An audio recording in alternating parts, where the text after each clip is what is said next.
कौन है इन चारों में से सबसे ज्यादा मनहूस? अनुपमा, ख्याति, राही या माही? नमस्कार दोस्तों, स्वागत है आपका आपके अपने चैनल हंग्री स्पिरिट्स में। हंग्री स्पिरिट्स देख रहे सारे दर्शकों का मैं अंजू शर्मा दिल से स्वागत करती हूँ। इसके ऊपर हमने एक पोल भी डाला है, आपके उसमें वोट्स वगैरह आ रहे हैं, मगर यहाँ पे मैं अपना पॉइंट ऑफ व्यू जरूर आपके सामने रखना चाहूंगी। वैसे तो ये मनहूस शब्द मेरे अपने एक फिलॉसफी में सूट नहीं करता, मैं नहीं मानती कोई भी मनहूस होता है, मगर इस सीरियल में इस शब्द को बार बार इस्तेमाल किया जा रहा है क्योंकि लोग मानते हैं कि मनहूसियत होती है। अगर मनहूसियत को हम सिर्फ एक फीलिंग के साथ लें तो मनहूसियत होती है टोटली नेगेटिविटी, और अगर किसी शख्स के साथ जोड़े, किसी औरत के साथ जोड़े तो मनहूस होती है जिसकी वजह से सब बुरा ही बुरा होता है, अच्छा नहीं होता है। तो ये चारों औरतें,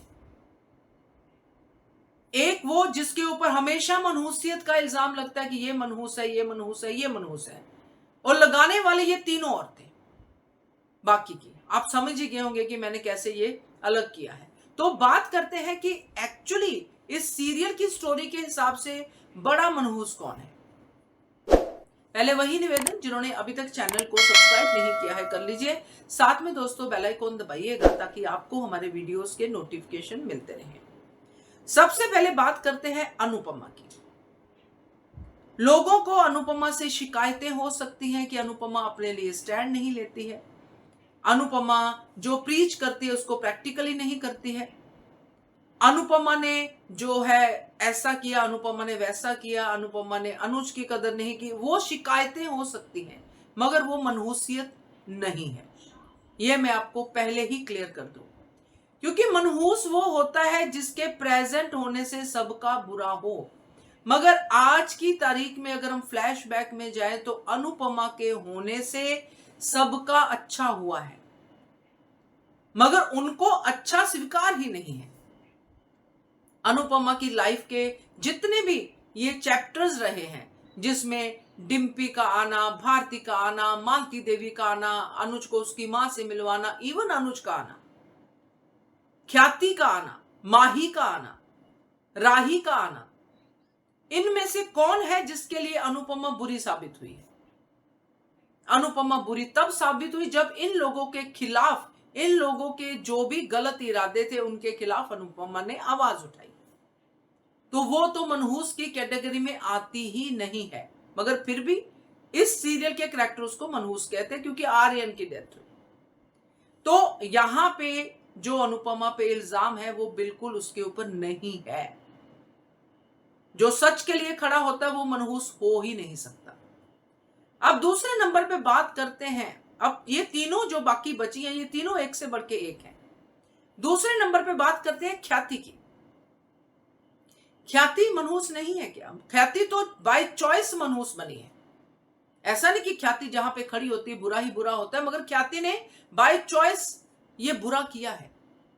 सबसे पहले बुरा उसने अपने बेटे के साथ किया, जो आर्यन, जिसको बचपन में ही छोड़ के चली आई इसके साथ कि मैं दूसरे के बेटे को प्यार नहीं दे सकती। और जब दूसरे के बेटे को प्यार देने की बारी आई तो अपने बेटे के रोने धोने में लगी रही। अब तो मौका था ना प्रूव करने का कि तुम दूसरे के बेटे को ज्यादा प्यार करती हो। यह हो गया मनहूसियत। दूसरा मनहूसियत यह हो गया क्योंकि अपने बेटे के साथ बुरा किया तो मनहूस ही हुई भाई मेरे लिए। तो दूसरा, जिसने गीतांजलि, जो गायत्री, जो भी प्रेम की मां थी, वो तब जाके शक के उस बीमारी में पड़ी जब जो अपना पराग और ख्याति जो है इनकी नजदीकियां बढ़ी। ये पहली स्टोरी जो इन्होंने हमें बताई थी। मां का मरना, प्रेम का नफरत करना, ख्याति की वजह से प्रेम का घर छोड़ के चले जाना, एक बेटे का अपने परिवार को, अमीर परिवार को छोड़ के चले जाना और दर दर की ठोकरें खाना ख्याति की वजह से। नहीं हुई है मनहूस। आर्यन वापस जिंदगी में आया, आर्यन का ध्यान रखने की जगह आर्यन ने अपनी इन जो भी 24-25 सालों में क्या आदतें डाली, क्या आदतें नहीं डाली, उनका ध्यान रखने की जगह आर्यन को पैम्परिंग करने लग गई। तो आर्यन अल्टीमेटली मर गया, नशे की लत लग गई। उसके दोस्तों को भी डिफेंड किया, सब किया, मगर आर्यन को सेव किया।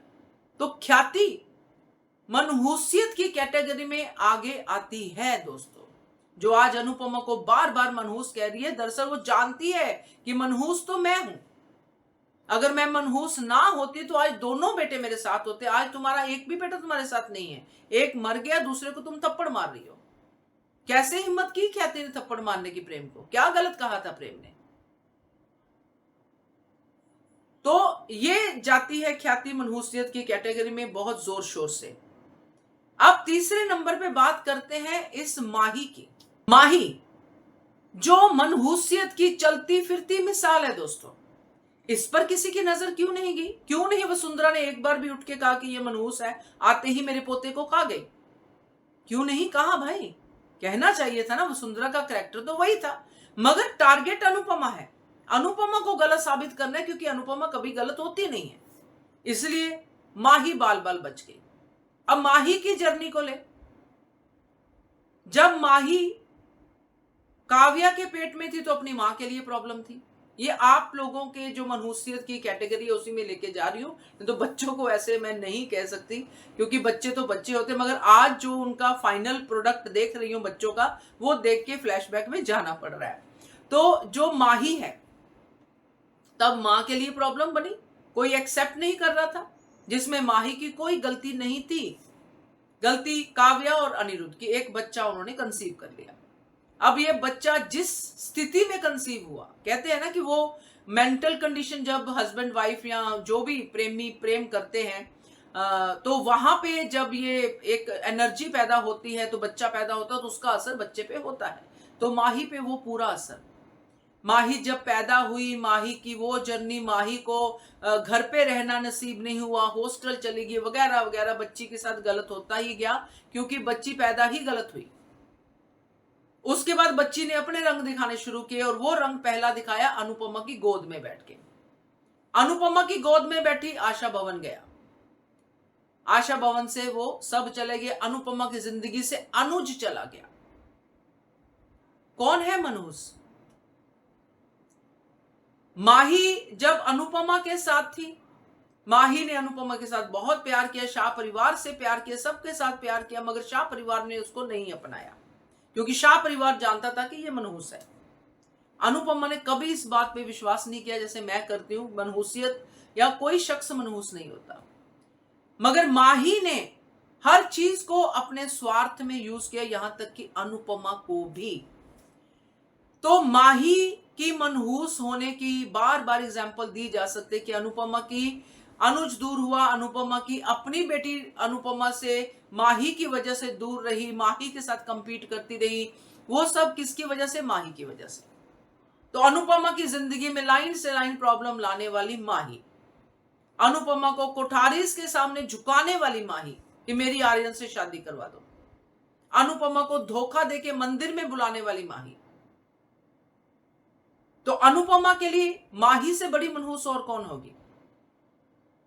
आर्यन की डेथ की वजह माही, और भी होंगे, आपको याद होंगे, मगर माही से भी बड़ी मनहूस है, और वो है राही। राही की मनहूसियत की बात तो हम करते ही रहते हैं, मगर उसको खुद कभी महसूस नहीं होता। अगर वो अपनी ही लाइफ का ग्राफ देखे तो पता चलेगा। राही को अनुज और अनुपमा ने जैसे ही अनाथ आश्रम से अडॉप्ट किया, उनकी लाइफ में खुशियां चंद दिनों की मेहमान हो गई। उसके बाद जो छोटी से लेके राही का सफर है, वो आप लोगों से अनदेखा नहीं है। हर चीज को लेके राही की मनहूसियत सामने आई। अल्टीमेटली राही आज अपनी मां की ही दुश्मन बन के खड़ी होगी, जिस मां ने उसको उस नरक से निकाला, जिसके लिए वो बार बार काना ब्रो से प्रार्थना करती थी कि मुझे पेरेंट्स मिले। आज भी जाके वही ग्रेटिट्यूड पे करती है अनाथ आश्रम में जाके, मगर मां को नहीं करती। राही जिसकी भी जिंदगी में आई, उसके लिए उसने एक ऐसा जो है जख्म दिया कि वो भूलता नहीं। आज प्रेम की जिंदगी में भी जख्म दे दिया, आज भी अपनी गलती नहीं मान रही, प्रेम को दोषी ठहरा रही है। तो कौन हुई सबसे ज्यादा मनहूस?